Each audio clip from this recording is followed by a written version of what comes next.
Welcome. I'm Kinetic Symphony. I hunt down and report on mysterious and weird true stories, from glitches to the paranormal. Case file number 310, written by BanTheDoctorMains. Hey, my backpack. Why are you here and how did you get here? Context. If you walk into my room, you'll see my bed plus desk on the left side of my room, a long heater and a small bookshelf on the wall in front of you, and a dresser and desk on the right side of the room.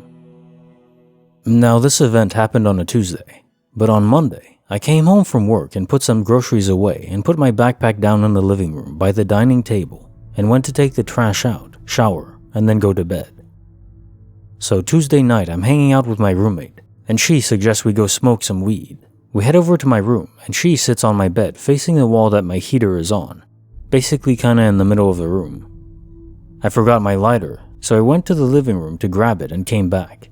I then started opening a package that contained a longer Ethernet cable, and she said she needed to pee before we started smoking. I unplugged the smaller Ethernet cable out of my router and PC while she comes back in and sits in the same spot. I showed her my new cable, and she points at my heater. Again, she has a full view of most of my room, especially in the middle, and mentioned something about the heater and cable. Forgot exactly what she said. I then plug the cable into my router and PC, and then go under my desk to move my PC back into place. As I come back up and turn around, my backpack is sitting in the middle of my room. I thought, that's weird. Why would she bring my backpack in here? And then said, where did that come from? She looks down and is in just as much shock as I am because she would have seen it when she pointed to my heater. We kinda freaked out about it for a second, but tried to forget about it. Super weird. Case file number 311, written by CLandFill. This isn't my cat. I moved back to Illinois from Dallas a month ago and hadn't seen my cat in about 7 months. I know what my cat looks like, and I look at saved pictures I have of her from time to time. My mom would send current photos while I was gone as well. She is a skinny gray cat with a triangular-shaped facial structure. I've had her since she was a kitten, and she's always been that way. The day I arrived home, I called her name expecting her to come running to me crying and being dramatic, but she just stood there and watched me. She let me pet her, but she wasn't like her usual self. I was immediately shocked at how round her face was and how it looked like she had put on a healthy weight. She has always been very skinny. I brought this up to my mom and she didn't notice anything. It felt like I literally had a different cat. The very next day, I woke up and went into the living room, and when she saw me, she acted like it was the first time she'd seen me and did the whole dance of crying and jumping up to me, and she had followed me around like a clingy baby for the last month like she always did. The other thing is, she looks normal now. It's like she lost 2 pounds overnight and her head was back to its normal shape. I'm convinced the initial cat wasn't my cat, and at some point, they switched places.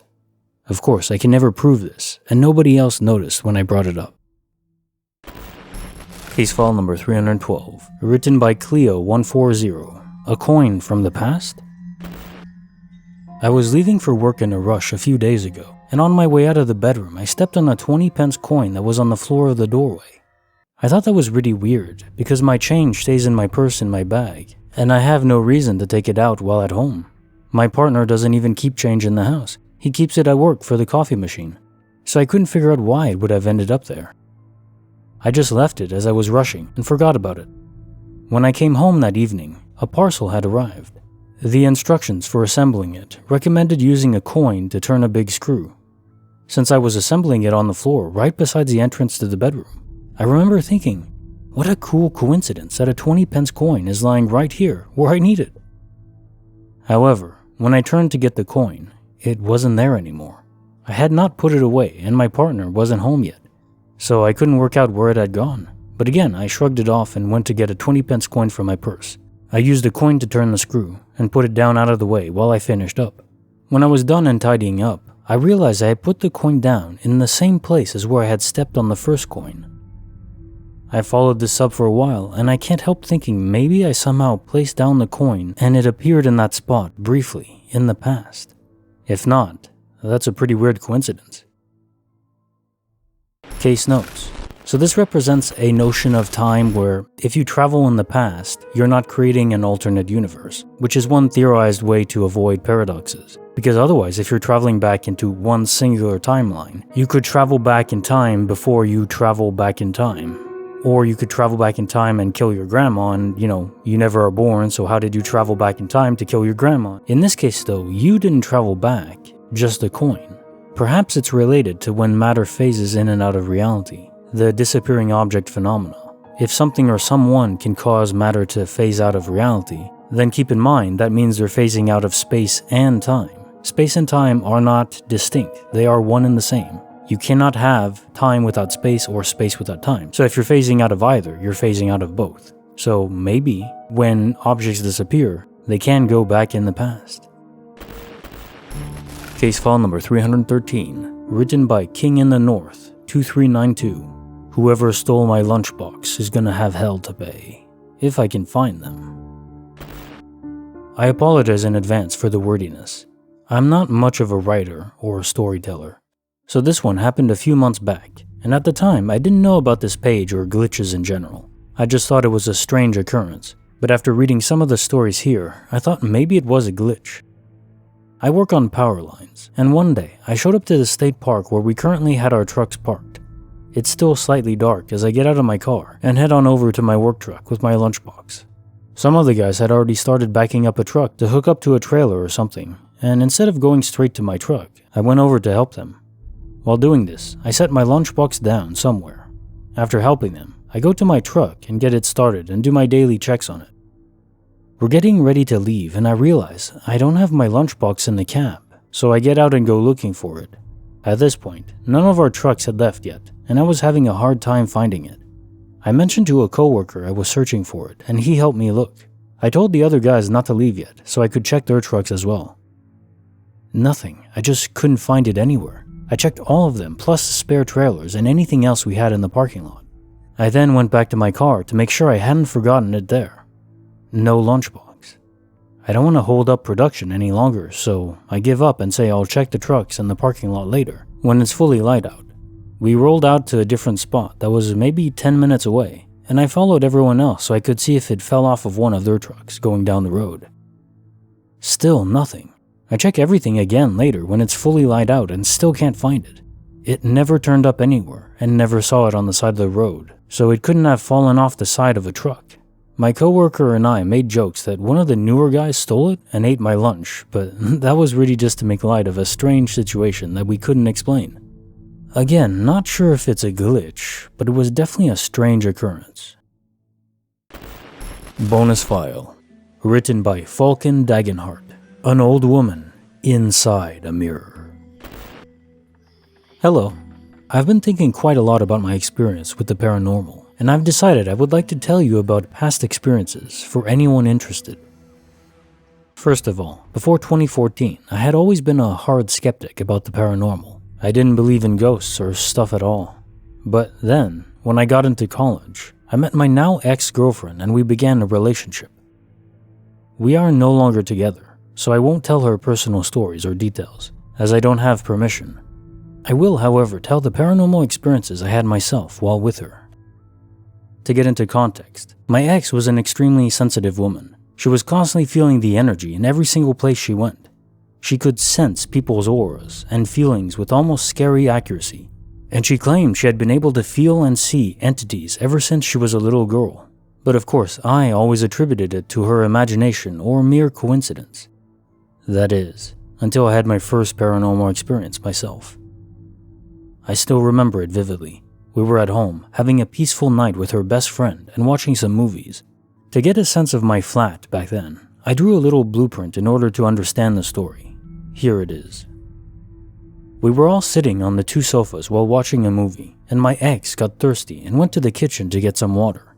In order to reach the kitchen, she would have to then walk in front of a small hallway that connected with the rooms, a hallway with a mirror at the end of it. We didn't pay too much attention as she got up and walked to the kitchen, until she reached the view of such a corridor. Even at a distance, I could see how all color drained from her face. She rammed her body against the wall and slid down to the floor while starting to hyperventilate. What happened next unfolded in a matter of seconds.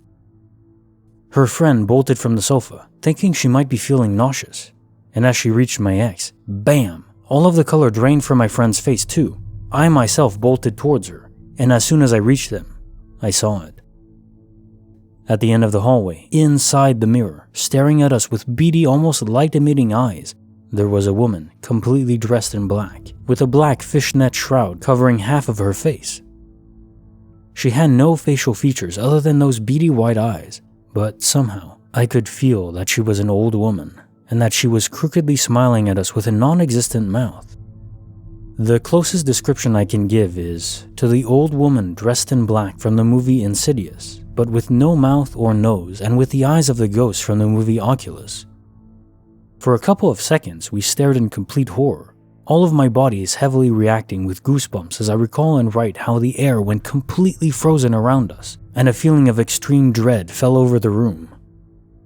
This woman, entity, thing, stared at us with that non-existent grin for a few seconds, and suddenly looked left and walked away, inside the mirror.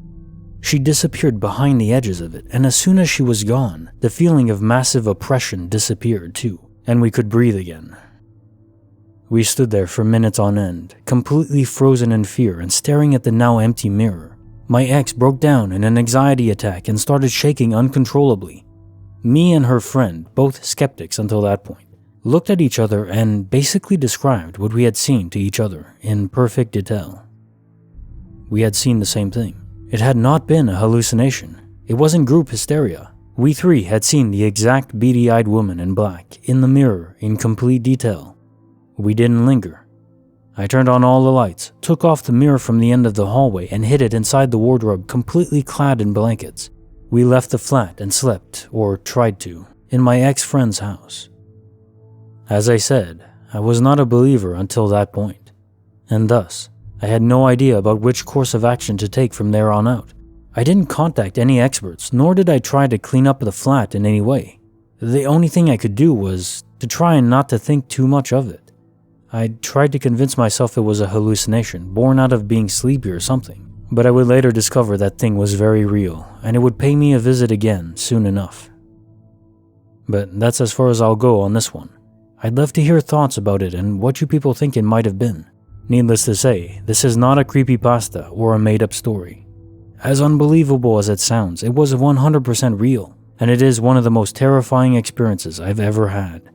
The feeling of pure horror and dread that I felt that night was so strong, I can vividly recall it just by thinking about it.